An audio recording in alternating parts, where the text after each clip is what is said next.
Okay, hi everyone. My name is Daniel, and I'm a grad student in Ben Good's group at Stanford. And today I'm excited to talk to you about using high-resolution lineage tracking to study the evolution and transmission of a prominent gut symbiont.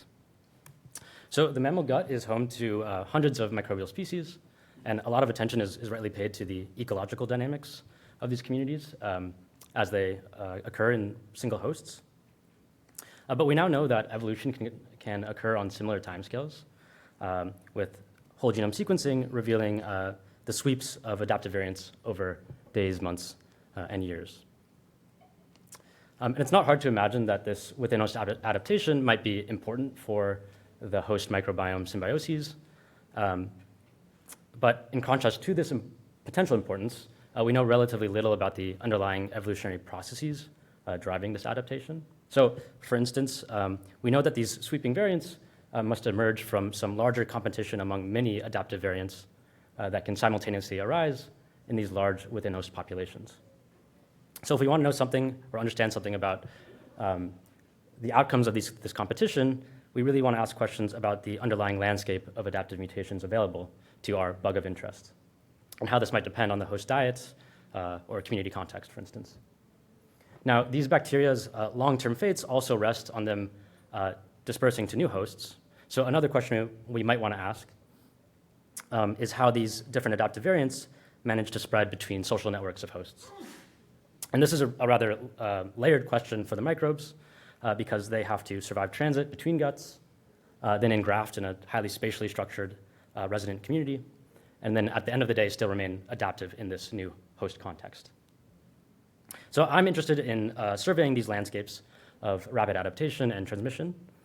But this is a little difficult to do with whole genome sequencing because it's a little throughput limited to only observing the handful of typically linked together mutations reaching high frequency and whose outcomes represent really complicated functions of the underlying evolutionary processes. So instead, I want to focus on low frequency dynamics, where we can decompose these mutations and many others as they're simultaneously arising, competing, and spreading across hosts. So to do this, we use barcode lineage tracking, where we integrate DNA barcodes into a neutral locus in single cells of our microbe of interest. And then we can measure the abundances of all of these barcoded lineages to really fine frequency scales just by targeted sequencing of the barcode locus. Okay, so if we put our barcoded lineages into, say, a mouse gut, we can then infer the existence and fitness effects of different adaptive mutations as they simultaneously arise in different lineages, and as these lineages spread across hosts. So this is our way of observing in parallel the whole landscape of adaptive mutations. And we can control or explore this landscape across different experimentally controlled host, community, and social contexts. Oops. So we chose to barcode Bacteroides theta iota, or BT for short, a member of one of the most prominent gut genera in many mammals, including humans and mice. And Kim did some really amazing work. Kim did some really amazing work to engineer a human strain of BT into 60,000 barcoded lineages arrayed in pools across two 96 well plates. And these pools are really useful for our use, for our case, because we can combine them into distinct inocula, introduce them into different mice, and then quite easily see lineages as they move between hosts. Okay, so on to our first experiment. We took 5 co-housed germ-free mice, meaning no other microbes yet, and introduced into them 30,000 orange shaded barcodes. Now, setting aside transmission for a second, I'm going to focus on the barcode dynamics in a single mouse. And here, each band represents the lineage abundance for a single barcode over time. And what we can clearly see is that within a few weeks, there's this rapid sweep of a handful of these lineages that come to dominate the population. And we see similar dynamics in mice given the blue set of barcodes. So we can see quite replicable weeks-long sweeps in this monocolonization condition. Now, from this high frequency view, we don't see too much going on within the first week or two. It looks pretty boring. But if we look at lower frequencies, we actually can detect an order of magnitude more adaptive lineages that initially expand within the first few weeks before then declining to sort of intermediate frequencies under competition with the dominant barcodes. Okay, so among all of these adaptive lineages of highly variable apparent fitnesses and frequency scales, how do they differ in their transmissibility and engraftment? So to test this, or explore this rather, we took 2 of the orange colonized mice and 2 of the blue colonized mice and cross-housed them 14 days after introduction with the BT. And here, if I observe a single orange mouse, we see that before day 14, it's all orange barcodes, as we'd expect. But beyond that, some blue barcodes start to penetrate to substantial frequencies. And we can see similar behavior across the 3 other mice here. So clearly, all of these hosts are vulnerable to some amount of cross-invasion by other strains. But among all those adaptive lineages that we flagged a few slides ago, are all of them actually transmitting between hosts? Or are the ones that we can clearly see here somehow special, either being broadly adaptive generalists or relying on some lucky transmission event? So to explore this, we'll use my favorite trick and just look at the barcode's frequency in the recipients at low frequencies. Okay, so one wrinkle here, though, is because these mice are continually co-housed, they're constantly exchanging microbes, and they eat each other's feces, so we expect a bit more exchange than in humans, for instance. So this means that a barcode's frequency in the recipient always reflects both ongoing transmission plus any historical engraftment events. So in the extreme case, though, we can imagine that a barcode's frequency in the recipient can expand over time, not because of any long-term engraftment, but just by daily intake and then passage back out of a barcode that continues to expand in the donor. So it's sort of hitchhiking with the donor frequency. So I really want to distinguish between transmission and engraftment. And to do this, I won't go into the details, but what we do is we just look a few days after initial cross-housing, where not much engraftment can happen. And we're basically able to estimate a basically uniform barcode-independent transmission rate, representing about 0.5% of the recipient feces per day. Okay, and so now that we've measured this daily transmission rate, we can sort of mod out its effects in the barcode frequency of a recipient, to then determine if it's actually engrafting. Okay, so let's look at one example barcode where I'm going to show its frequency in the 2 donor mice in shades of blue. So what are some null expectations in the recipients? So one is we can use our daily transmission rate to draw a transmission floor. So this just reflects daily transmission in and outs without any long-term engraftment. Okay, another model is to say that all the transmitting cells are engrafting.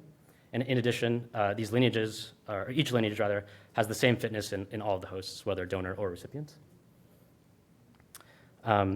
If we actually look at what happens in the recipients, we see that this barcode never reaches much above this transmission floor.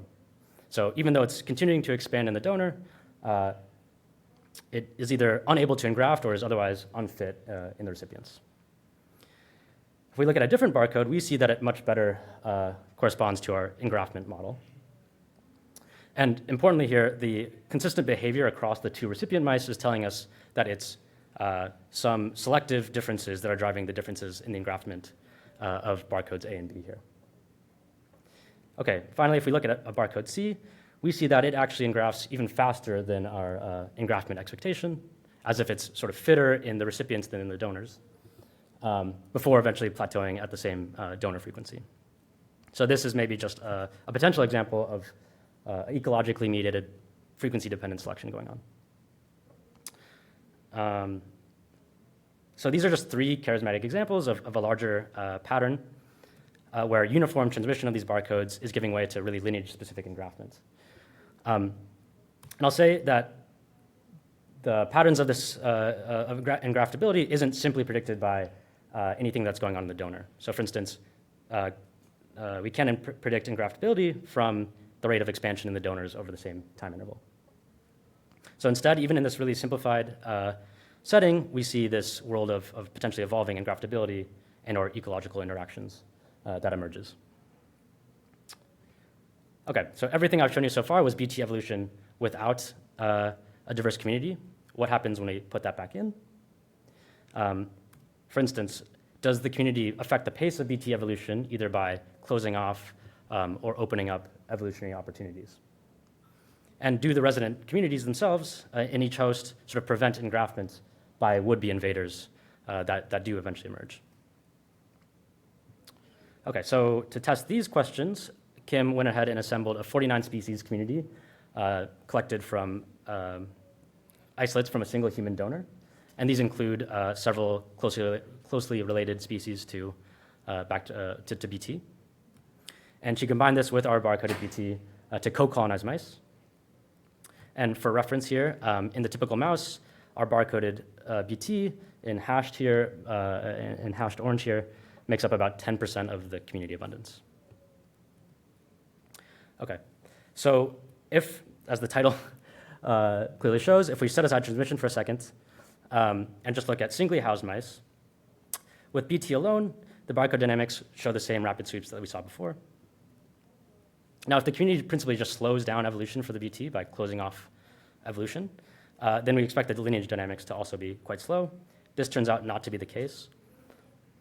One simple explanation for this is that the BT is evolving to host selection pressures independent of the community. We can quickly rule that out. Whole genome sequencing and barcode-based analyses show that different mutations are arising in these scenarios. So instead, we arrive at this sort of intermediate scenario where the community is apparently opening up as many opportunities as it's closing for BT evolution, so as to maintain the pace.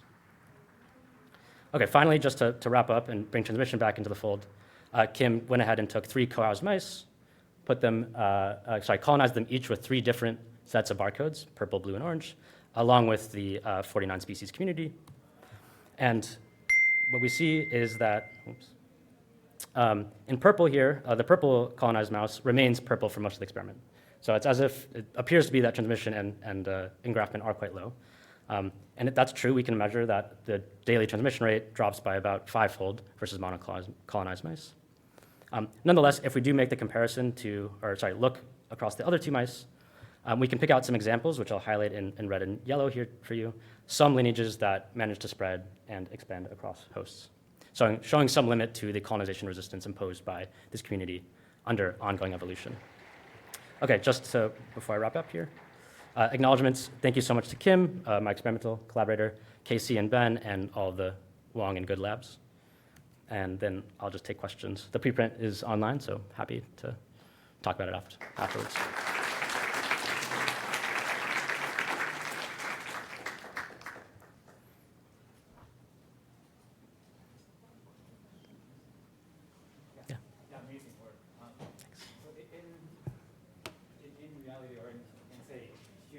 Mm-hmm. It's pretty rare to detect this many strains per species. And do you think if you run this experiment longer, more mutation accumulates and certain strains just survive? Yeah, we're sort of taking advantage that we're like letting transmission happen like sort of mid-sweep. So I can imagine in the long run, I'd expect, say, one of these 60,000 strains to eventually take over. And because human transmission rates are so much lower, we expect some loss of the barcode diversity if you were to do this experiment in humans long before a transmission event actually successfully occurs. So sort of leveraging the high transmission rate in the mice to tease out the differences in their transmission. Longer, it might be more comparative genomics of super. Yeah, exactly. Here it's like, and we can do the whole genome sequencing and we can show that most of these barcodes have 1 to 2 mutations by the end of this 8 weeks. So, yeah. Thank you. Hi, everyone. My name is Chris Robinson. I'm a PhD candidate now with Irene Newton at Indiana University. And today I'm going to talk about mobile genetic element evolution in the honeybee microbiome. So host-associated communities, microbiomes, are these really large, complex communities that we've seen a lot of today. And for the most part, historically, we've spent a lot of time figuring out who is present.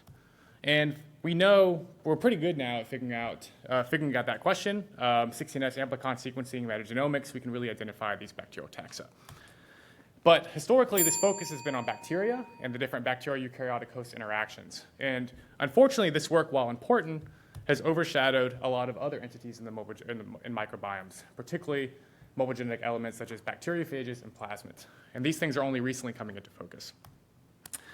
And unfortunately, a lot of these interactions between bacteria and their phages and their plasmids tends to happen in labs where we go into a microbiome or an environment, we pick out a bacterial host and its phage, and then we just sort of look at sort of coevolutionary processes that way. And we really lose a lot of the environmental and ecological context which they evolved. And so a question that I'm interested in answering is, within a host microbiome, what mobile genetic elements are there, and who, in particular their bacterial hosts, are they interacting with? Really, I'm interested in sort of the microbiome's microbiome. And these interactions matter for a lot of different reasons. One, these mobile genetic elements act as extended gene pools, either through transduction or conjugation. And these mobile genetic elements can move genes across wide phylogenetic distance, conferring adaptation to both their bacterial hosts and even in their eukaryotic hosts, such as rhizobia. Also, something Daniel mentioned earlier, or in his talk, the timescales which bacteria operate may be different than their eukaryotic hosts. In particular, the sort of large population sizes of these bacteria and their mobile genetic elements, and the rapid generation time, the sort of diversification, the rate of diversification of these organisms might be obscure, sort of like phylogenetic congruence if you're trying to look into like phylosymbiosis. And finally, these mobile genetic elements tend to be nested. So you can think of like a plasmid interacting with a bacterial host, that's co-evolving, and then that bacteria is co-evolving within its eukaryotic host. So these is kind of nested symbiosis that are really, really interesting. Cameron gave a really nice talk earlier with the Hamiltonella and the aphid, where the protection by the wasp, to the wasp parasite is conferred by a prophage affecting the Hamiltonella. So these are really, really interesting interactions that have implications for all different scales.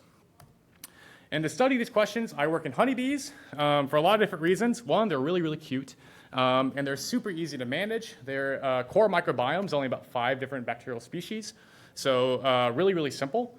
And they're super easy to work with. So this is like one of our sampling sites. You can have 100, 200 different colonies. They take care of themselves. And besides the occasional bee sting, really no issues. And so what I did, I went out and collected from 3 different colonies here labeled A, B, and C. And each metagenome is composed of 15 individual workers, pulled out the guts, and then homogenized them and performed shotgun metagenomic sequencing. And then kind of typical metagenomic workflow, we assemble all these sequences into different bins. So bacteria, bacteriophages, and their plasmids, dereplicate. And so when I say bacteria, I'm taking only high quality dereplicated bins. So each sort of species has kind of got like its own reference genome. And same with the virus. I'm keeping anything that's sort of like 50% complete based on what we know about existing bacteriophages, has little contamination from bacteria genes, and we dereplicate the different viruses. So really trying to sort of narrow the diversity that we would call like a viral species or VOTU. And then we can compare these different bins and look for a sort of genic similarity. Do we see similar viruses in different colonies, for instance? Now, what I'm really interested in doing is connecting these bacteriophages to the bacterial hosts. And this is really, really difficult to do with metagenomic data. And so what we've done is we went ahead and segregated part of the metagenomic, or the cells that we extracted from the honeybees, and we induced cross-linking with formaldehyde. And what happens is that DNA that's co-localized within the same cell will be cross-linked with one another. So like chromosome against chromosome, bacteriophage genome against chromosome. And the assumption is that DNA that shares the same cell will cross-link more often than random. And so we lyse these cells, chop everything up with restriction enzymes, and ligate it back together. And what you end up is with these chimeric pieces of DNA that are composed of bacteria, composed of phage DNA and plasmid DNA, and then we can map these back to our bins. And eventually we can build a matrix that sort of shows our number of observations that we see any bacteriophage with any of its bacterial hosts. And we can use this to sort of infer the sort of what bacteria are associating which viruses, or what is the host range of these viruses, these sorts of questions. I'm going to show you a network. I'm going to build it up slowly, and this is how we're going to sort of start to interrogate the variation in these phage interactions. So here, all these little circles in the middle correspond to some of the 9 core taxa that I recovered from my metagenomes. So each little colored circle is a different bacterial host. Now I'm introducing the plasmids. I'm not going to talk about them in this talk, but I've done a lot of work on those. If you want to talk about them, please come see me after. And then these black diamonds represent the sort of unique VOTUs or viral species that I recovered from the metagenomes. Now I'm going to draw a bunch of lines between these connecting any of the two nodes with one another. First, I want to say that this network combines observations from all the different metagenomes, and then after this, we're going to partition it into each of the individual metagenomes. The sort of darkness of these lines corresponds to the number of observations that I saw this phage with this bacteria. So big mess, lots of lines connecting everything. But we start to see a lot of different lines. I wish I kind of had a pointer. But if you look on the right, we kind of see, that there's a lot of lines connecting different phages to their bacterial hosts, and that there's a lot of variation on how many lines are being connected to what. We see that maybe these purple and these red bacteria are sort of being absorbing a lot of maybe the plasmid interactions and a lot of the phage interactions. And so one question we can ask is there any variability in the phage host range? So I'm going to pick two out here, VOTU20 and VOTU61, pink and orange. And I've highlighted all the bacterial hosts that these phages are interacting with. So both these bacteria are interacting with Gilliamella apicola, Snogrosella alvi, and Bombolactobacillus mellis. If you're familiar with bacteria phylogeny, this is really, really huge phylogenetic distance. I mean, these are firmicutes up against beta protobacteria and gamma protobacteria. This is really, really wide host ranges. Now, again, I said this network is a composite, so let's go ahead and kind of break this down into the individual observations. So we are going to follow these same two viral species across the three different metagenomes. And so we see both these viruses are infecting both the same bacterial taxa, Gilliamella and Snogrosella, in metagenome A. In metagenome B, we see they have no interactions at all. Okay, so just very, very different. The network itself is very sparse. And finally, in metagenome C, that we see that VOTU20, the pink one, is interacting with only Snogrosella alvi, while VOTU61, the orange one, is infecting a completely different taxa, Firmicutes, Bombolactobacillus mellis. Okay, so really, really interesting. And in fact, I was able to recover 10 viruses that are present in all three metagenomes, and we can go ahead and kind of observe or sort of investigate the variation in their host range across all three and see if we can pull out any trends. And so a major motivating question for me through this talk is, does this variation in bacteria host range, bacteriophage host range, have any observable effects on the genic diversity found on the phages? And we can explore this by calculating estimators of theta. I like to play around with population genetics. I think it's really cool. And theta sort of represents neutral variation in a theoretical population. And what I'm looking for here by calculating these estimators is any deviation from neutrality. So we're going to calculate, I calculated theta pi, which estimates diversity by basically looking for pairwise differences between reads. So wherever there's a polymorphism, we look at the variation within this polymorphism. And this is a metric of diversity that's sensitive to sort of intermediate frequency polymorphism. Likewise, we estimate theta W, or Watterson's theta, which estimates basically the number of SNPs. And this is sensitive to low frequency polymorphisms. We're basically just counting the number of SNPs. And from these, we can calculate Tajima's D, which is the normalized difference between theta pi and theta W. And this is kind of a broad resolution way of looking at evolution, but any deviations where D is negative or positive tells us that something is happening in this population that's different from just neutrally evolving processes or no population growth. And we would expect in that case for theta W to be equal to theta pi. What I did is when I plotted the number of Hi-C contacts or bacterial hosts observed in these bacteriophages, that's the x-axis, and then the y-axis is any one of these three metrics. And so the y-axis will be theta pi, theta W, or Tajima's D. And we're looking for genomic patterns associated with any differences in host range. So here I looked at the number of polymorphic sites of theta W, and I found that this tends to increase with phage host range. So as these phages are associating with more bacterial hosts, they tend to acquire more and more SNPs. Likewise, we find that the number of pairwise differences, as measured by nucleotide diversity, or theta pi, tends to increase as well, but the slope is lower. And so we seem to be accruing more SNPs, but less variation within those SNPs. And consequently, we find that as phage host range increases, Tajima's D skews negative.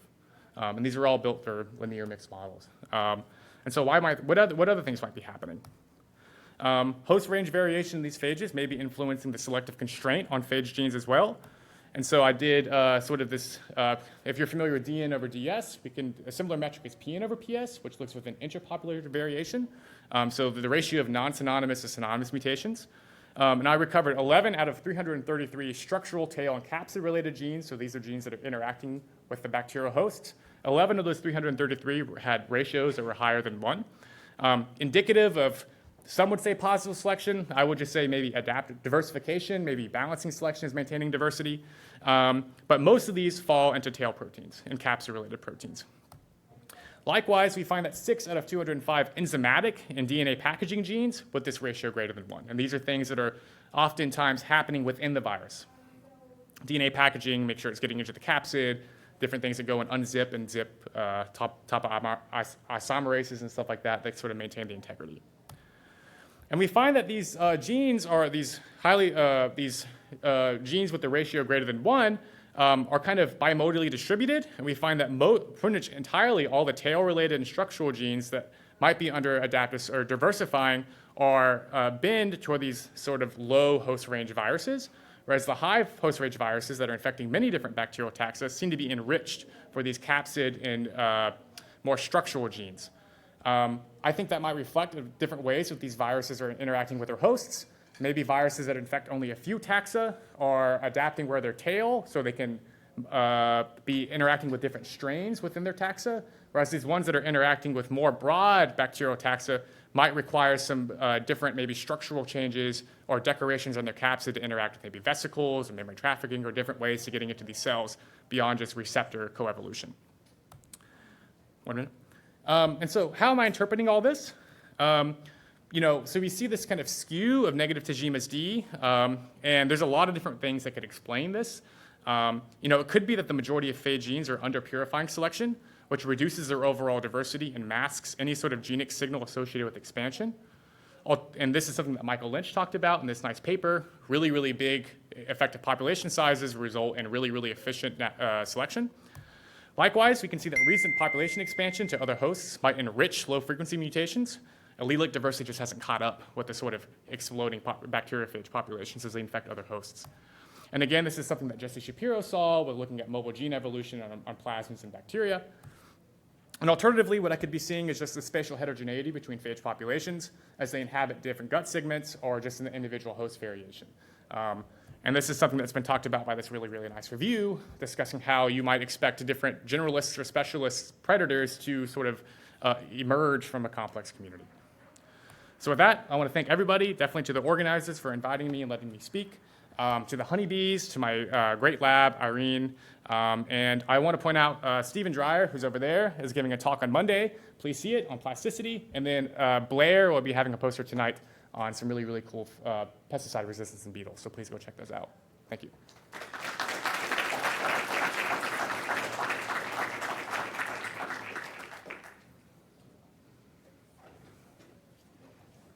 So I gather there's not that much prophage, or do you see lots of prophage? I do see. My point of comparison is just that in humans, it seems like most phage is non-living, I guess. Yeah, so I do see that in a lot of model microbiome systems, we do see that most of the phages tend to be prophage. And there's some cool modeling about why that is, and maybe we could talk, but I've only included the lytic phages in this. There are some prophages, but because I really can't disentangle them for microbial contigs, I try to exclude them for the IC analysis. Can you measure the abundance of the phage rate? Yes. Can you test like the species occupancy type relation, say lower host strains, more abundant, and maybe that can help interpretation? Sure. So I've modeled that a little bit, and I didn't see any sort of association between microbial host abundance, phage abundance, or anything like that. If there is an association, it's not. It's very weak, and yeah, it doesn't really explain any observed variants. All right. Thank you. Yeah, so hello everyone. So my name is Francois Renoz, and I am a postdoc researcher at the UC Louvain in Belgium. And so today I will present my work about the development and evolution of multisymbiotic system in insects with aphids as models. So as you know, microbial symbiosis is a major driver of the eukaryote evolution. And this is especially true for insects that can harbor a wide diversity of heritable symbiotic bacteria in their cells and tissues. An insect taxa whose diet is deficient in certain nutrients often depend on one intracellular symbiont, often acquired tens of millions of years ago, and which shares its metabolic capabilities with the insect, enabling it to access deficient nutrients such as amino acids and sometimes vitamins. So, for example, this is the case of blood-feeding insects, such as bedbugs, that depend on specific Wolbachia strains to the acquisition of some vitamins. And the case of sap-feeding insects, such as aphids, which rely on Buchnera aphidicola for the acquisition of amino acids and, in some cases, vitamins. And so there's obligate symbionts, so there's obligate nutritional symbionts, are typically housed in host cells called bacteriocytes. Here you have a picture. You can see labeled in green Buchnera aphidicola in bacteriocytes and the nucleus of the bacteriocyte labeled in blue. And this bacteriocyte assembles to form an organ called the bacteriome. And so the bacteriocytes, their role is to mediate the metabolic exchange between the insects and its bacterial partners, and to regulate the population of the obligate symbionts according to the insect's nutritional needs.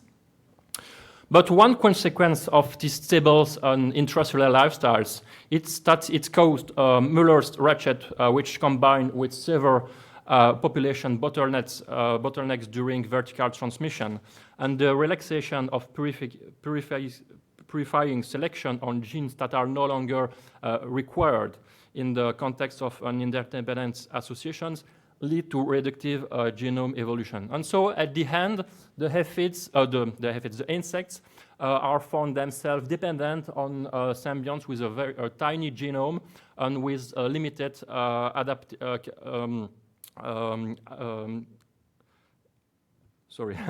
limited capabilities for adaptations.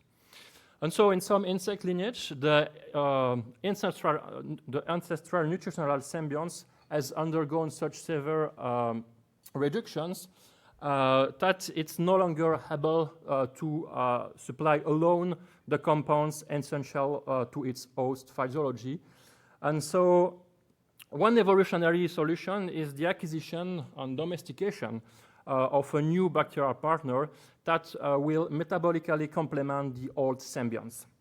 And so dependence on these multiple nutritional endosymbionts that form a metabolic unit has evolved repeatedly in a wide range of hemipteran taxa, such as aphids, cicadas, psyllids.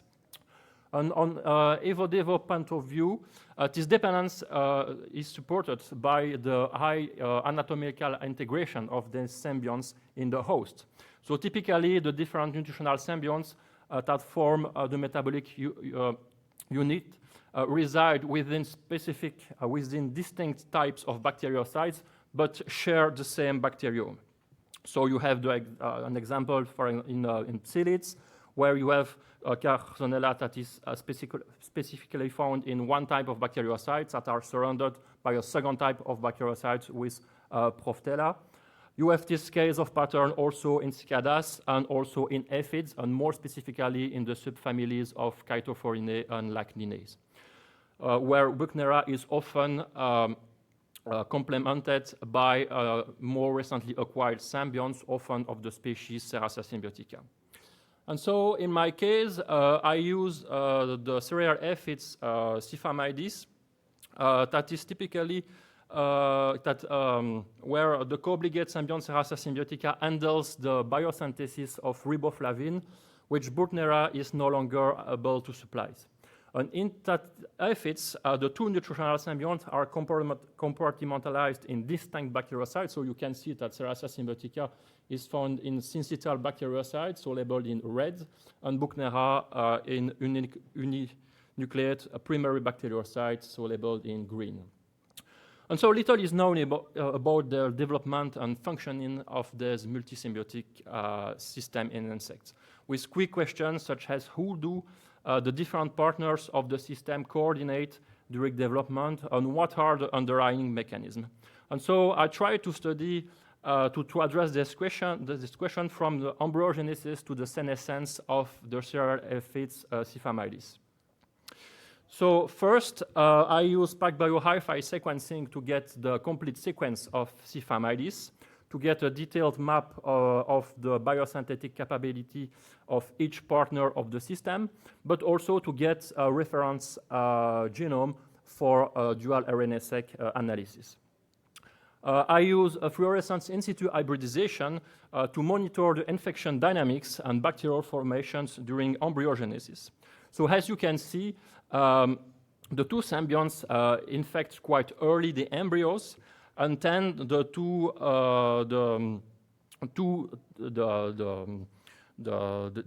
are internalized in distinct types of bacteriocytes and form at the end an horseshoe-shaped bacteriome. And so the symbiotic organ consists of an assembly of syncytial bacteriocytes that contain Serratia symbiotica embedded between the uninucleated bacteriocyte containing Buchnera, so in green. So what happens during the nymphal stage? So the bacteriome tends to dissociate as the aphid age, in fact, leading to the formation of clusters of bacteriocytes that are pushed to the periphery by the developing embryo. And this pattern is also found in adults. So the bacteriome is quite dissociated in clusters, as you can see. For example, in adults that are 15 days to adult of 50 days. And also, I wanted to know if Serratia symbiotica could be found in other kind of tissues, and this is not the case. Serratia symbiotica is not, unlike other co-obligate symbiont, is not found in the gut or in the ovariole, but strictly found in the bacteriocytes. And so I also try to picture the lifestyle of Symbioses. Just to get some specific point to use a quantitative PCR to monitor the dynamic, the infection dynamics of the two symbionts. And what we found is that while the infection dynamics of the two nutritional symbionts are strictly parallel during the nymphal phase, so they mirror each other, they tend to diverge during the reproductive phase. So there is a slow decrease in Buchnera population, but an increase in Serratia populations. So this suggests that the metabolic complementation of the two symbionts tend to relax with host development, and that their population is not controlled in the same way. So I also used dual RNA-seq on dissected cluster of bacteriocytes, so the two types of bacteriocyte taken together at different developmental stages. So third instart, for instart, adult of 15 days and 30 days, to try to decipher the mechanism that underlie the coordination of the different partners of the systems. So the data is still being analyzed, but what I can say is that there is a differential expression of genes that are related to the muscular system, to the cuticle synthesis, and to some developmental protein in the case of the host. In the case of Buchnera, it doesn't move so much, except for some genes specific to the metabolism of amino acids. And in the case of Serratia symbiotica, we have some genes involved in riboflavin biosynthesis and also of variants that move during the development of the host. So what we try to do now is to map, in fact, the transcriptome on the map of the metabolism of the different partner of the system we have made. We also discover new cell types systematically associated with the bacteriocyte clusters. So we think that there are anocytes, so there are cells that are involved in lipid biosynthesis and energy metabolism. And these cells, so you can see in orange, and we also found these cells in another multisymbiotic system, so the Norway maple aphids, Periphyllus leuropictus. That is also a Chaetophorinae aphids with Buchnera and Serratia symbiotica complementing each other for the biosynthesis of riboflavin. And we don't find these cells in the P. aphid models Acyrtosiphon pisum.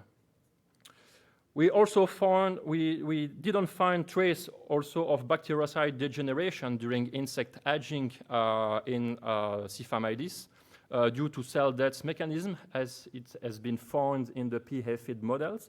So you can see on the right clearly that the bacteriocytes tend to degenerate with the development of the aphids because the symbionts are not required anymore. But it is not the case in Symbioses. So it suggests that there are other mechanisms for the regulation of symbionts in multisymbiotic systems. So in conclusion, our study highlights some of the developmental mechanisms on governing intracellular cooperative life between anatomically integrated symbionts. It suggests specific mechanisms for the regulation of symbionts population for this multisymbiotic system. And so with the completion with the transcriptomic analysis, this work should provide a comprehensive map for examining the evolutionary developmental biology of multisymbiotic systems in insects.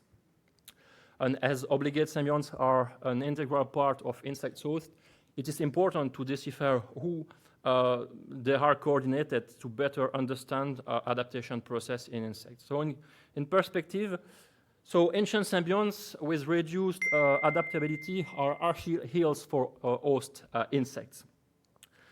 And so more recently acquired co-obligate symbionts can compensate for the metabolic deficiencies of ancient symbionts.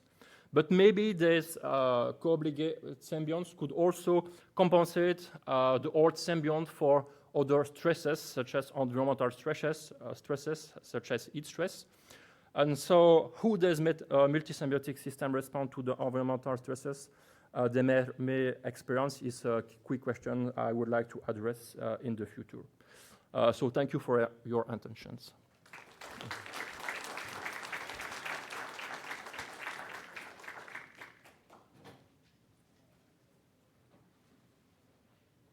Yeah. Thank you very much. Really interesting. You mentioned riboflavin. I was wondering if you have any information on whether these symbiotes are involved in the biosynthesis of niacin as well, another B vitamin or tryptophan maybe?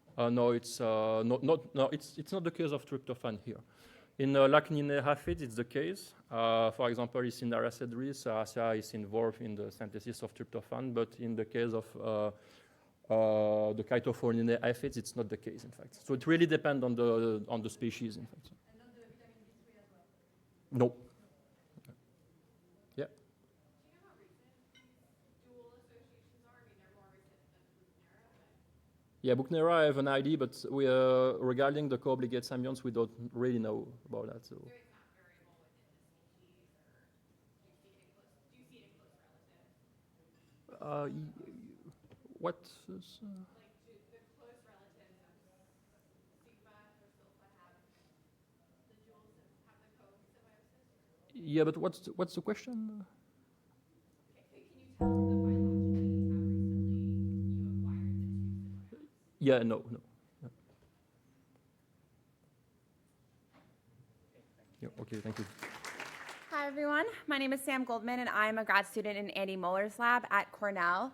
And today I'm really excited to talk to you about some work that's aimed at answering the question of how gut bacterial species adapt to a change in host diet. So first, I'm going to give a little bit of background information, and then I'm going to talk about an in vivo adaptive evolution, evolve and resequence experiment that I did with the dietary manipulation in mice, hence the mouse eating the cookie. And then I'm going to talk about some community composition shifts that we observed after that dietary shift. And lastly, I'll be showing evidence of a strain turnover event that occurred in response to that dietary shift. Okay, first the background information. So as I'm sure everyone here knows, and as we've heard a couple times today, changes in host diet can really dramatically shift gut microbial community composition over very short time scales. It turns out that host dietary shifts are pretty common, either due to changes in food availability, which could be due to things like seasonality, climate change in humans, changes in host lifestyle, et cetera. And these changes can occur rapidly and reproducibly, as the literature has said, in a wide diversity of animals, including many mammals, and they can occur over timescales as short as just 24 hours, which is really incredible. And moreover, it's really interesting to note that these diet-mediated changes in the gut microbiome can also dramatically alter host phenotypes. So it's been shown in germ-free mice, so mice without a microbiome that have been inoculated with either the microbiomes of lean or obese individuals, those mice start to display those host phenotypes, which is wild to think about. So it's really essential to understand the full impact of how a change in host diet could alter the gut microbiome. But despite this, almost all of our knowledge of how changes in diet could lead to changes in the gut microbiome is really due to either broad functional changes or changes in community composition. And we're still learning about how individual bacterial species are adapting to the change in host diet. And this is beginning to be teased apart a little bit. Some previous work has shown that changes in host diet could lead to the adaptive evolution of either a single focal species in the mouse gut or of mice colonized with a simplified mock community. And we've seen, even in this session, that those studies are amazing because you get such fine resolution. But one thing that they are lacking is the myriad of thousands and thousands of interspecies interactions that occur in a full, complex, diverse mammalian gut microbiome. And even moving beyond diet or beyond an environmental perturbation, we know so little about how evolutionary dynamics are occurring in the gut microbiome in general. And really the reason for that is for the majority of the history of our field, we've relied a lot on either 16S amplicon sequencing, so just sequencing one kind of slow evolving gene, or assembly-free metagenomics, so shotgun sequencing the full complement of DNA in a sample, but not assembling those into genomes. And from these, we can get either great information about community composition shifts or even functional changes or the evolution of specific genes in the case of assembly-free metagenomics.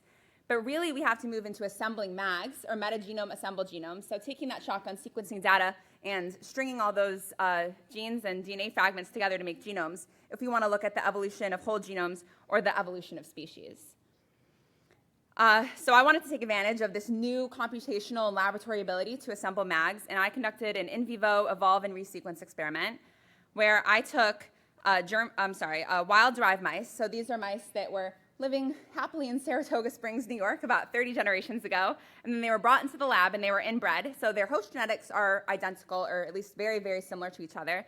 But they have really diverse microbiomes that very closely mirror that of their wild living relatives that are still living happily in Saratoga Springs. And in the lab, they eat a chow diet, which is pretty typical for lab mice. Then I transferred some of these mice onto a purified control diet. So you can see the macronutrient breakdown. For those who it isn't cut off, I know the bottom's cut off a little bit in the back there. It's similar in terms of the macronutrient breakdown for the calories from each of these macronutrients. But the difference here is we know all of the micronutrients in the purified control diet. We know the vitamins, the short-chain fatty acids, the fiber profile, all of these things. Then when these mice had pups, I took their litters, and for 1 week post-weaning, I continued them on that purified control diet. And then I took each liver and split it in half. And started feeding them a special diet, as you could see by these very brightly colored cage cards.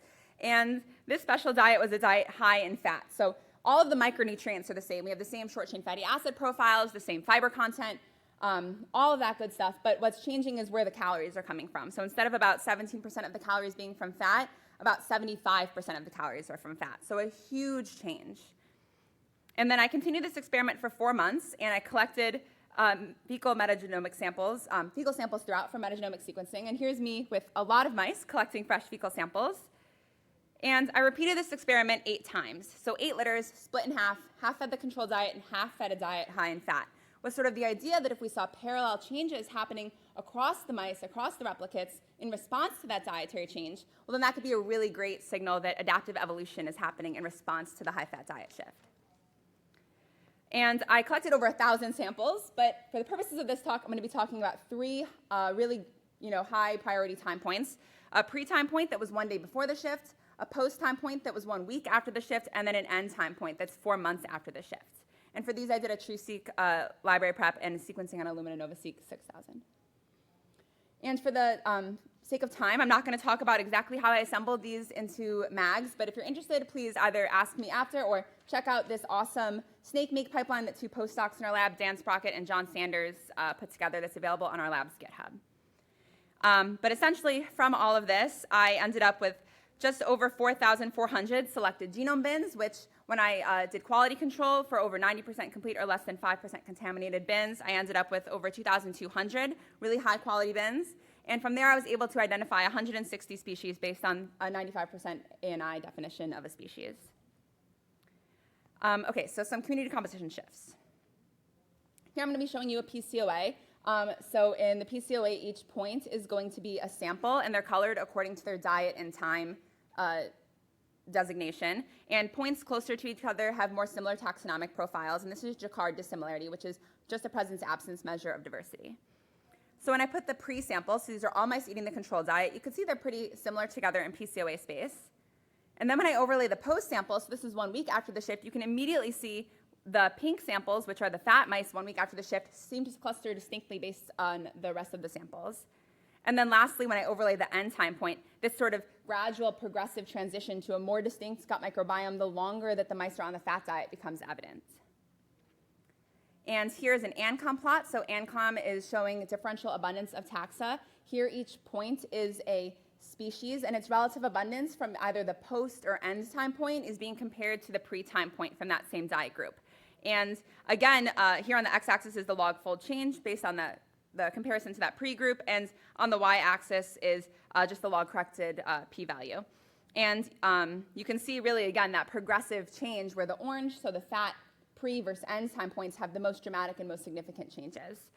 So that is really exciting because both these results are, well, they're what we would expect based on the huge body of literature, but it is just further evidence that this experiment worked. So all of those are great, like I mentioned, but what I'm really excited for is the ability to use MAGs to be able to answer questions about adaptive evolution in response to this diet shift. So one of the things that we were hypothesizing from the beginning of this experiment is that we might see more evolution from standing genetic variation, especially early on. And the reason for that is that there's no waiting time for a de novo mutation when there's already a lot of variation in your population. Selection can act on that right away. And we've seen both in our work and in prior work in the field that within a single host, there are often multiple strains that are segregating within a bacterial species. And I've already shown you in this talk, and you've seen in the literature, that diet can exert a really strong selection on species abundances. But what we were wondering is whether it can either favor or disfavor different strains within a bacterial species. And one way that we could look at that is with strain turnover. So here we could talk about strain turnover as a situation where there is one strain that's dominant in mice before the diet shift. Then after the diet shift, a new strain or a new group of strains becomes dominant and becomes the dominant series of strains that we see. And that would be evidence of a strain turnover event or a strain replacement event. And we thought that we could begin to answer this with strain level trees. So from 50 prevalent species that were, again, based on those 95% ANI clusters, we built phylogenies for each species using an amino acid alignment of the 70% core genes. And then we realized we would need a statistical test for strain turnover. So we reasoned that for each strain tree, we could take the mean phylogenetic distance between high-fat end strain pairs and compare that to the mean phylogenetic distance between high-fat end time points and any other strain time point. And sort of reasons that, if the phylogenetic distances were much smaller between just the high-fat end time points, you might see a pattern like this in the phylogeny where there's clustering by high-fat end time point, which could be evidence of a strain turnover event. And then we conducted a permutation test. And this is very preliminary, but just from these 50 species, we found that 48% showed this signature of strain turnover in response to the dietary shift, which is obviously much more than the 5% you'd expect based on chance alone. So I'm going to show you evidence of one of the species that shows this pattern now. And this is a Lachnospiraceae species, and each tip here is a strain within this species. And there's really one defining feature of this phylogeny, and it's a huge polytomy with this long, long, long branch length with all of these red strains at the end, which are from the fat end time points. And if we zoom in on that, so we're calling this a strain replacement or strain turnover event. And that's because if you zoom in on that even closer, you can see that these tips, this number in black denotes the replicate that each of these strains was isolated from. And you can see, they're from all different replicates. So this happens that this strain was advantageous repeatedly across different independent evolutionary transitions. So, and what's also cool about that is that previous work has shown that lactose brachiaceae species have been positively correlated with lipid metabolism and obesity. So it kind of tracks, right? It makes sense.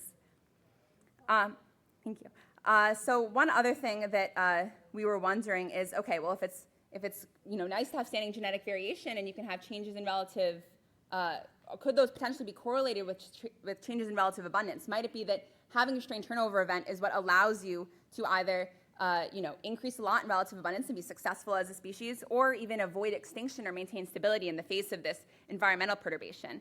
And here at the bottom, we have and the stars are the lactose brachiaceae species, and you can see that they really don't change in relative abundance at all. Again, this is preliminary, but it's possible that for at least this lactose brachiaceae species, that the strain turnover event allowed it to maintain stability.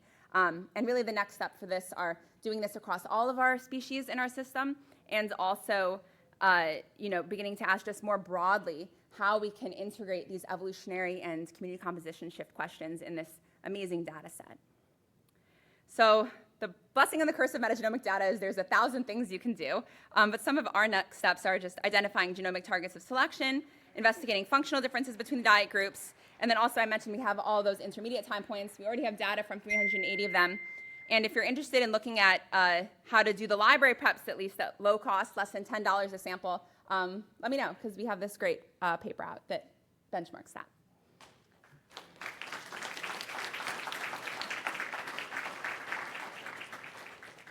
Yes? How do I build the trees? Oh, how do I root them? Yeah, so these are, we've built trees a couple different ways. These are unrooted trees, but we also have a full bacterial phylogeny of every species that was found in our sample, and so that is rooted, and from there we can prune off monophyletic clades and root the trees that way. But the tree I presented today is unrooted. Yes? Really nice talk. Have you, it seems like there's a lot of things to do next, I can understand. Have you thought about doing any sort of like pan-genome analysis between the different strains found in your different individuals to see like Totally. acquisitions?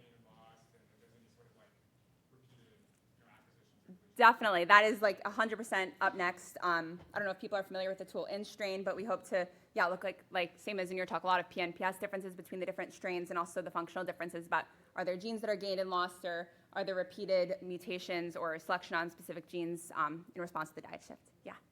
Thanks. Yeah. In that tree that you're showing for Yes. us now, how many mutations is that? That's a really good question. I don't know. It's hot off the presses, so I haven't dug into it yet, but that is definitely something to look into. Yeah, thank you.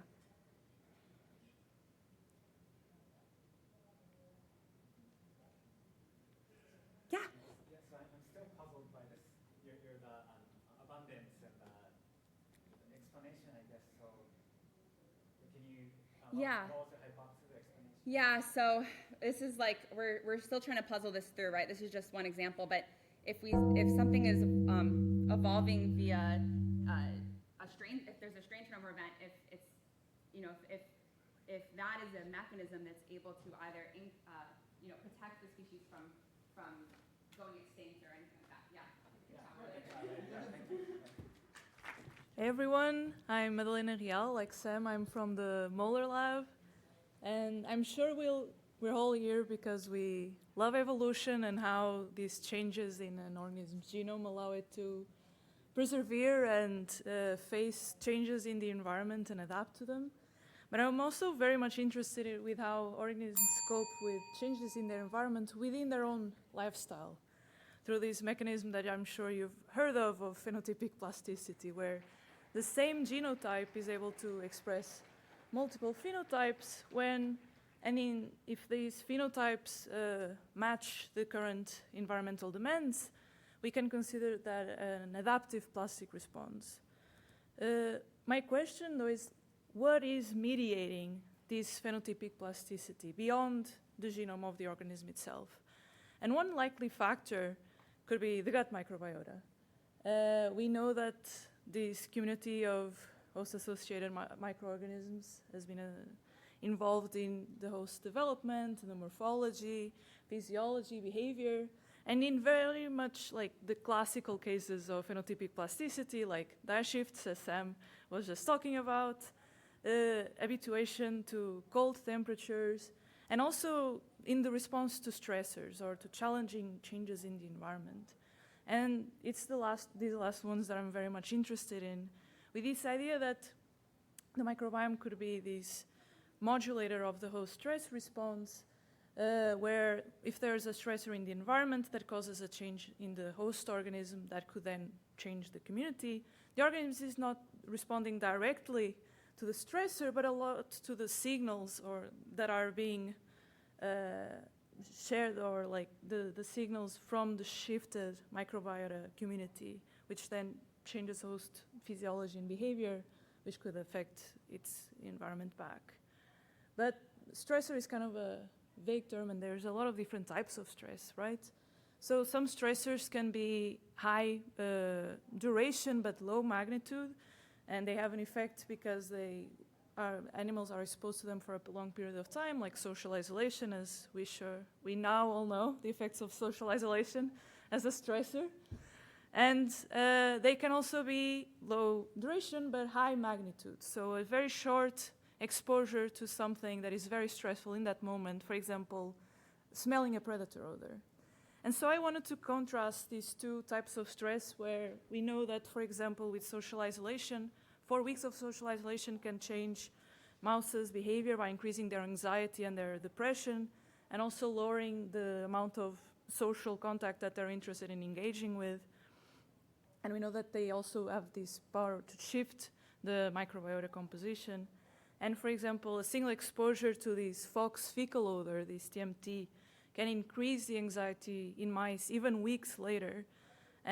But nothing is known about how this is affecting the microbiota. And so my question is, given these different types of stressor, is the microbiome and the host responding in the same way to stress in general, or does it have a stressor-specific response? And does it also matter to have various stressors interacting at the same time?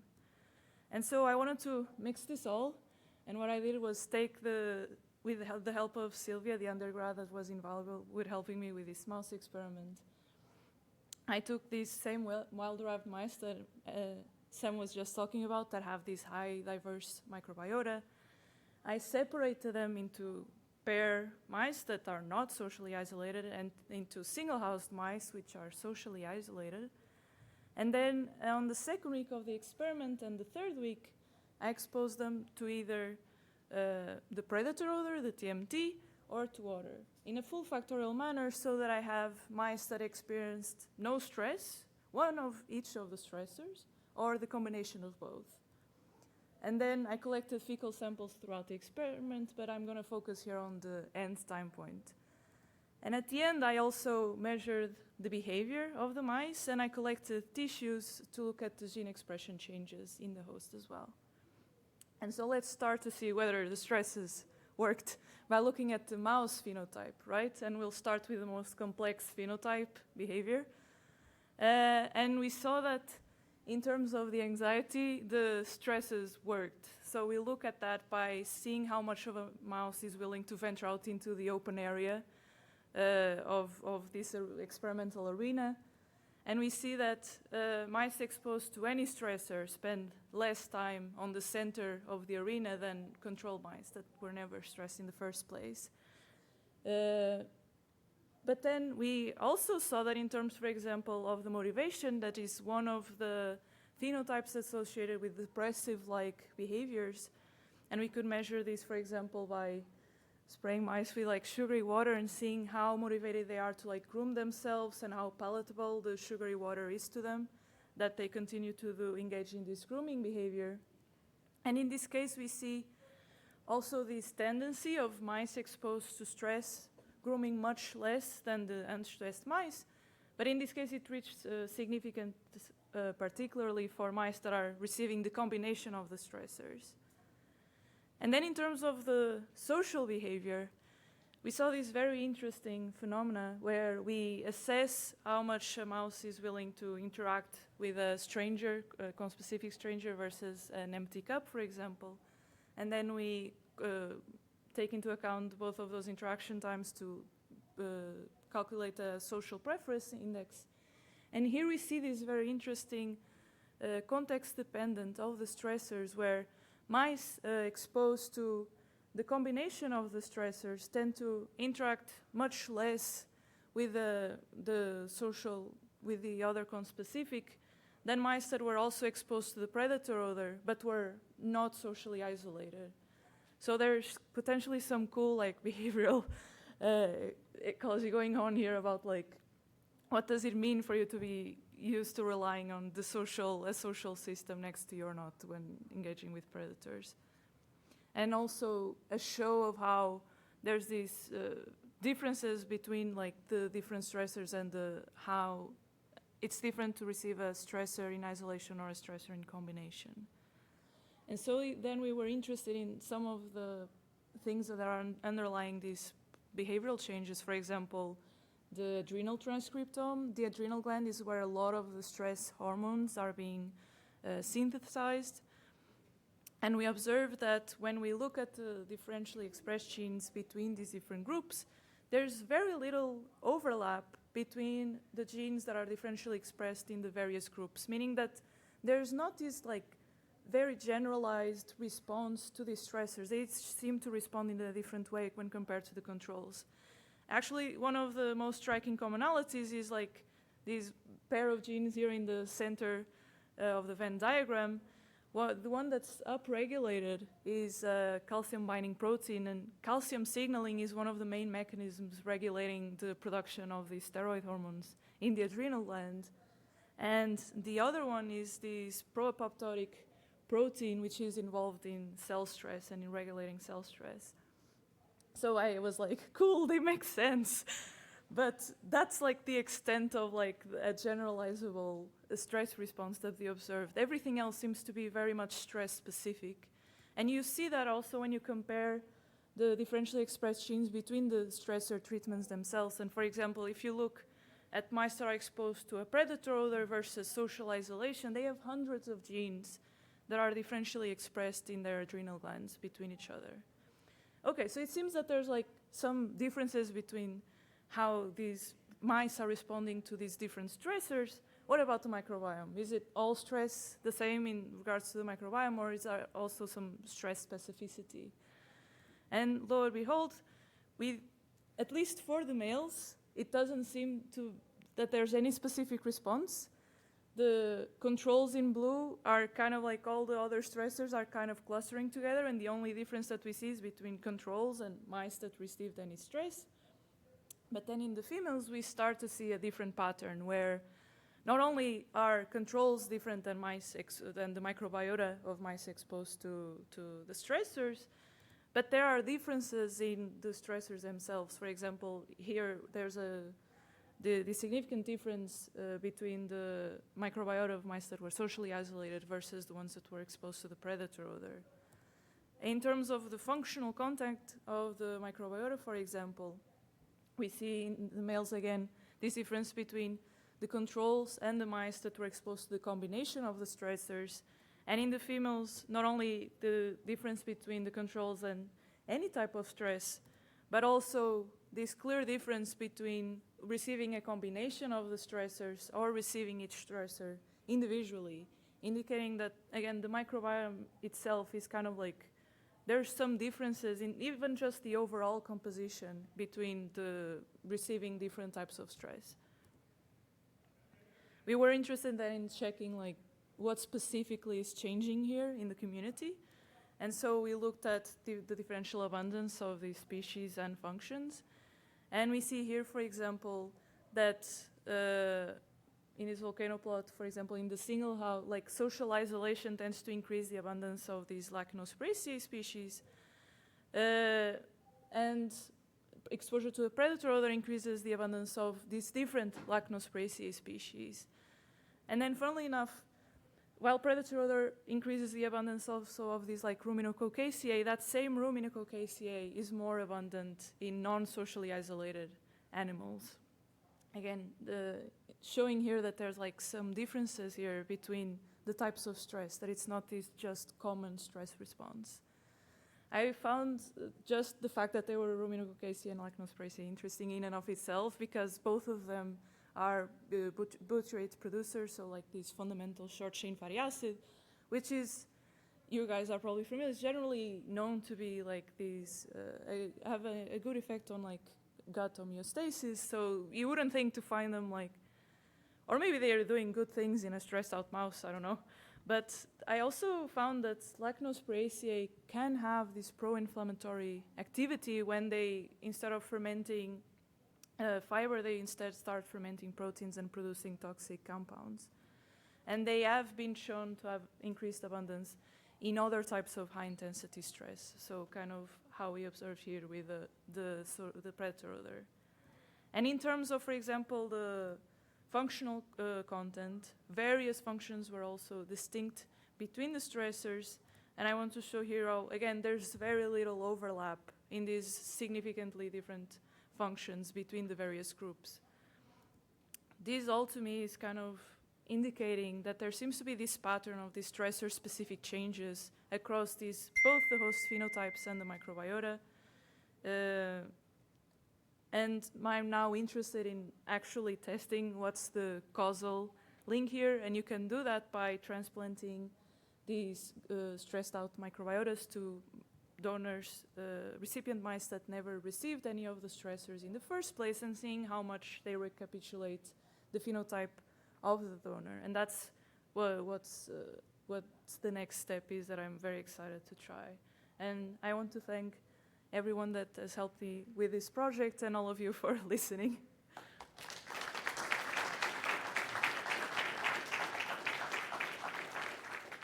Yes, thank you.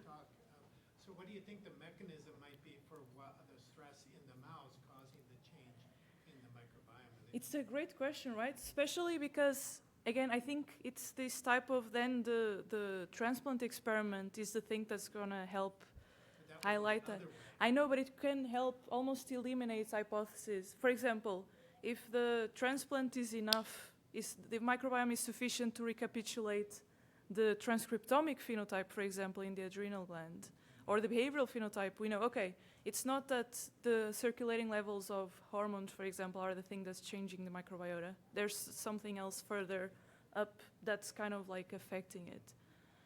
But I'm sure that there needs to be other ways also to kind of like think of that mechanism. But for now, I don't have a more concrete idea of what might be going on. But I would love to know. Yes? There were sexual differences in your microbiome Mm-hmm. responses, and I saw that you had, like, for the differences in the sex for the host response, were there any differences in host response between the two sexes, or were they roughly the same? Differences in the sexes themselves? Yes. Are you asking like if the composition of the microbiota was different between the sexes? Was the overall stress response in the host itself compared to the microbiota? Were there differences there? Only in the host. Yes. In the host responses, you mean like in the behavior and transcriptome? Yeah. Yeah. For example, in the transcriptome, there were those differences. I didn't show the PCOA of the transcriptome, for example, but we did observe those effects of stress as well there as well. Thank you so much, Sue.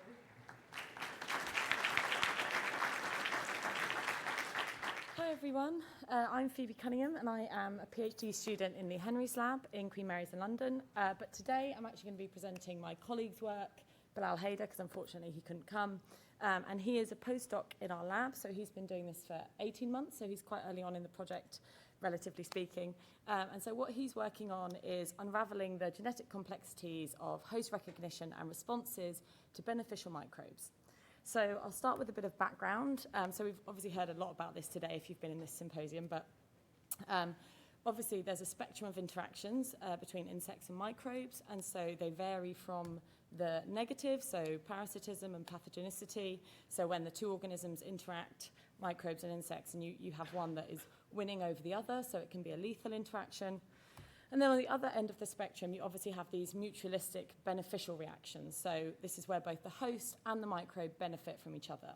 And so a really good example, which we've heard a lot about today, is aphids and their relationship with Buchnera and Serratia symbiotica and various other microbes. But today, I'm going to talk about their facultative endosymbiosis with Hamiltonella defensa. So Hamiltonella defensa is facultative, so it means that you can remove it from the host and the host will still survive, but we know it's got benefits by providing protection against parasitoid wasps, which are a natural enemy of aphids. So what's really cool is that we can cure them of this Hamiltonella, and then we can do manipulations in the lab. So we also know that aphids and other insects are obviously challenged by pathogens in their environment as well. One of these pathogens, which is really strong and lethal to aphids, is Serratia marsensans. So this can kill the aphid in the lab, but it also has relatives that actually can form mutualisms with aphids as well. So it's a really interesting microbe to challenge aphids with and see their reaction. A bit of background as well on the immune system in aphids. So this is a really good study by Nicole Gerardo, and you can see that aphids have actually lost a whole host of immune genes. So in the Drosophila at the top, you can see they've got lots of different recognition and response genes, and if you look at the highlighted apison, which is the aphid, they've lost all their PGRP recognition genes and a whole host of others. So it's actually quite unclear how aphids respond to pathogens using their immune system. So some other studies into how the immune system is affected by facultative symbionts. So this was a study that involved established lines of facultative symbionts in aphids, so specifically Hamiltonella defensa, which I'll be talking about, but also Rigella. And what they found is that actually these facultative endosymbionts that were established in the host were able to suppress two really key genes in the immune system of the aphid. So we see immunosuppression when you have established lines of facultative endosymbionts in aphids. But what we don't know is who's in charge of this interaction. So is this something that the microbe is sort of manipulating the host so that the immune genes are suppressed and we can establish that symbiosis? Or is it something the host is doing in order to facilitate that symbiosis? So is it an adaptive evolution by the host to suppress its own immune system? So in order to fully answer this question, we had to pick some important time points to measure or analyze the response of the aphid. So first of all, you have recognition. So this is the point at which the host obviously knows that it has come into contact with the microbe. And then you have a second point where it's actually going to elicit a response to do something about that. So what we want to see is how does the host differentially respond when it's faced with a pathogen versus a mutualist. So we looked to the literature to pick those time points where we would see the recognition and response. So we found that 6 hours is a good time point to analyze the recognition by the host. And based on other literature, we found that 24 hours was a good time point to analyze the immune response of the host. So once it knows it's come into contact with a microbe. So the approach that Bilal used for this project was to first of all, remove the Hamiltonella defensa from the host using antibiotics, and then you have symbiont-free host, which you can then challenge using microinjections with different microbes. So the microbes that we used were the Hamiltonella defensa, the mutualist, a mild pathogen known as Serratia symbiotica, and then a strong pathogen, the Serratia marsensans. So we injected these into the aphid and then waited 6 and 24 hours, extracted the RNA, sequenced the transcriptome, and then this is the point at which Bilal is at, where he is analyzing the transcriptomic data, so looking for some candidate genes that might be involved in differentially responding to those two different challenges. And so in future, we'll hope to do some RNAi, so in order to validate whether those are in fact the genes that are involved in this response. So just a bit of background on the different microbes that we're using. So this is, so on the y-axis, you've got the survival rate of the host, and then in different colors, the different microbes. So in blue, you can see that strong pathogen. By day 4, the whole population has crashed, and it's killed all the aphids. In the mild pathogen, which is Serratia symbiotica, in yellow, you can see that some of the population still survives after 15 days. So it's got a mixed effect on the host. But what you can see is the Hamiltonella defensa is no different from the control, so it doesn't have any negative fitness effects. And in fact, we know it's beneficial in protecting against this parasitoid wasp. So what we also looked at was the titer, so the density of the symbiont in the host. And what you can see is at 0 hours when we did the microinjection, we injected the same density into in all the treatments. But then you can see by 6 hours, the density or the titer of the two pathogens has really shot up. And it's the same at 24 hours. But for 6 and 24 hours in the mutualist, we see that the titer stays relatively low. So now I'm going to go into some of the analysis of the gene expression that we saw, first of all, at 6 hours. So at that time point when we think the host is recognizing that it's come into contact with a microbe. So I'm just going to focus on the mutualist and the pathogen, so the two extremes of the spectrum. And this is a volcano plot, so showing the p-value on the y-axis and then the log-fold change on the x-axis. And then we've got green for mutualist and blue for pathogen. So what you can see, first of all, is that there's actually quite a lot of genes upregulated in the presence of the mutualist, more than we see in the presence of the pathogen. And then what was really interesting is that we actually saw that there was nearly 400 genes that were downregulated in the presence of the pathogen, which was not what we were expecting to see. And so we delved into that a little bit more and did some k-means clustering. So this basically partitions the data into their sort of expression profiles around the centroid mean of each gene expression cluster. And then what we found in this was actually that most of the gene clusters were unique to each treatment. So we found that the genes differentially expressed in the mutualist clustered together and those in the pathogen clustered together. And what we also found, which was interesting, was that the log-fold changes tended to be more extreme when we challenged the host with the mutualist. So we saw much higher upregulation and much lower downregulation. So delving in a bit deeper into what those genes are, so in those genes that are downregulated at 6 hours in the presence of the mutualist, we found lots of genes that are in the myosin family, as well as this, I don't know if I've got a cursor, as well as this apoptosis-inducing factor, which is also strongly downregulated. And then in the upregulated genes, we had quite a few that are associated with the Rho family, so this is something that we're currently looking into but don't have much data on yet. But just to go into those downregulated myosin genes, so myosin is actually really important for phagocytosis and immunity, cell communication and development. And what they found in bumblebees, that actually in these two tissues, so the fat body and the hemocyte, which are really important in the immune system, they found that there was actually much lower expression of the of myosin genes. So it looks like potentially we're seeing some initial suppression of these myosin genes, which are involved in the immune system, as well as this apoptosis-inducing factor, another immune gene. But we still don't know whether this is something that's happening by the host or whether this is something that's being hijacked by the mutualist in order to facilitate the beginning of that relationship. So the next thing is the second time point, so 24 hours. So this is when we would expect the host to start eliciting an immune response to that microbe. And so what we found at this point is actually that when the mutualist is present, we start to see a stabilization of that gene expression. So we see much fewer genes up and down regulated at that time point. But then when we look at the pathogen, we see actually that we have fewer genes upregulated, but still almost the same amount of genes downregulated. So there's still quite a lot of activity going on. There's still a lot of effects happening on the host when the pathogen is present. So we did the same analysis with this, so looking at the k-means clustering the expression profiles, and now we're starting to see some much more extreme differences in the gene expression in the presence of the pathogen. But what we're still seeing is a very high upregulation of a group of genes when the mutualist is present. So we're still seeing that pattern at 24 hours. So we looked into what these genes were. And actually, we're still analysing this, or Bilal is still analysing this. But one of the ones we wanted to point out was this AHR gene, which is actually an aryl hydrocarbon receptor, which is a transcription factor which has actually been found to be more highly expressed in aphids that are more resistant to environmental stresses, so to xenobiotic or abiotic stresses.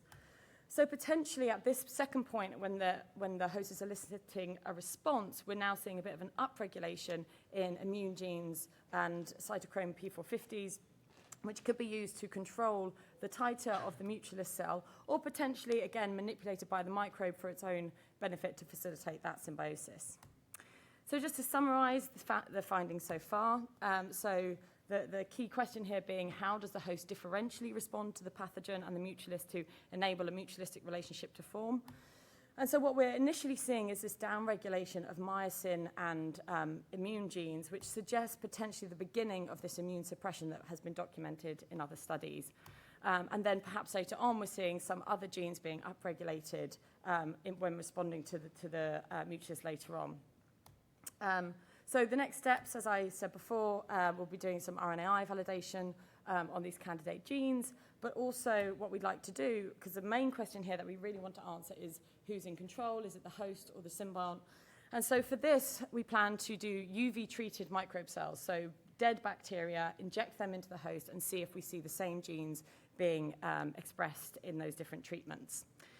So thanks very much for listening, and he thanked me because I did his talk for him. But also I'm going to plug my own talk, which is on Tuesday in room 518B at 2:45. And thanks to the lab, and thank you all for listening as well.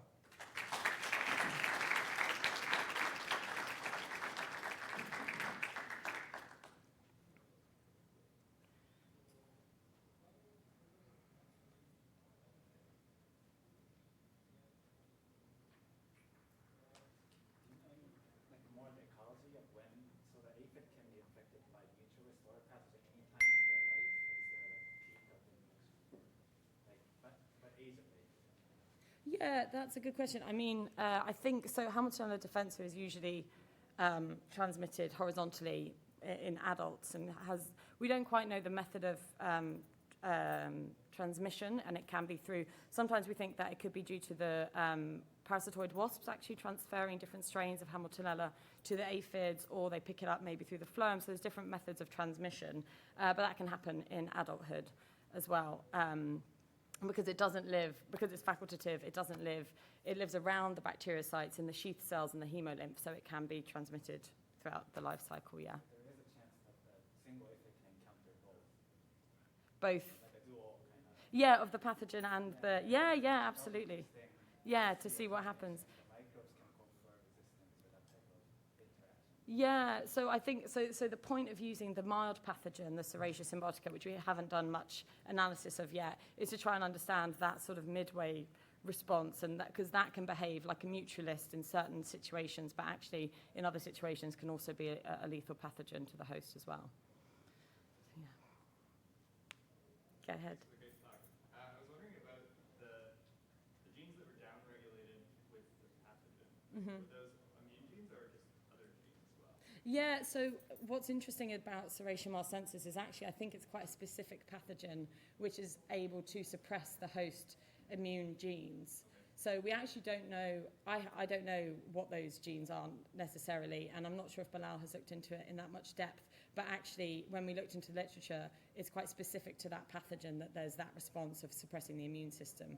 So it may be worth sort of doing it with a pathogen where you see a different response, or indeed a pathogen that the host is actually able to beat, because then you know what the immune system's doing when it's functioning properly rather than being overwhelmed. Yeah. Anyway, thanks for listening.